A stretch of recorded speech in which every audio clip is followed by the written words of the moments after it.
দুর্দান্ত প্রত্যাবর্তনের অসাধারণ গল্প রচনা করেছে বাংলাদেশ ক্রিকেট দল। আফগানিস্তানের বিপক্ষে সংযুক্ত আরব আমিরাতে ৩-০ ব্যবধানে ওয়ানডে সিরিজে হোয়াইট ওয়াশ হওয়ার পর ক্যারিবিয়ানদের বিপক্ষে প্রথম ওয়ানডেতেই ৭৪ রানে জিতে প্রত্যাবর্তনের দারুণ গল্প লিখেছেন মেহেদী হাসান মিরাজের দল। মিরপুর জাতীয় ক্রিকেট স্টেডিয়াম সাক্ষী হল টাইগারদের অসাধারণ জয়ের। দাপুটে বোলিংয়ে ক্যারিবিয়ানদের কেবল ১৩৩ রানে অল আউট করে দিয়ে ৩ ম্যাচের ওয়ানডে সিরিজের প্রথম ওয়ানডেতে বাংলাদেশের জয় ৭৪ রানের বিশাল ব্যবধানে।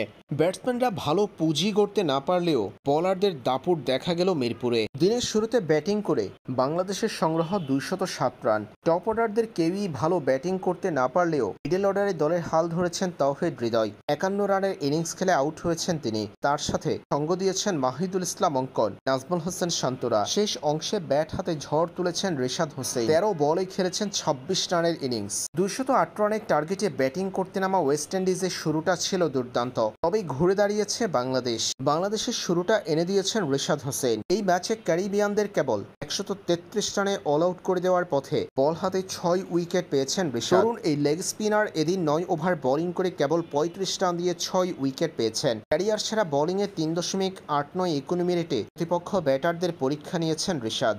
দলের হয়ে ২টা উইকেট পেয়েছেন মুস্তাফিজ। সাধারণ বোলিং করেছেন তানভীর, মিরাজরাও। সব মিলিয়ে ৭৪ রানের চমৎকার জয়ে ৩ ম্যাচের ওয়ানডে সিরিজে ১-০ ব্যবধানে এগিয়ে গেল বাংলাদেশ।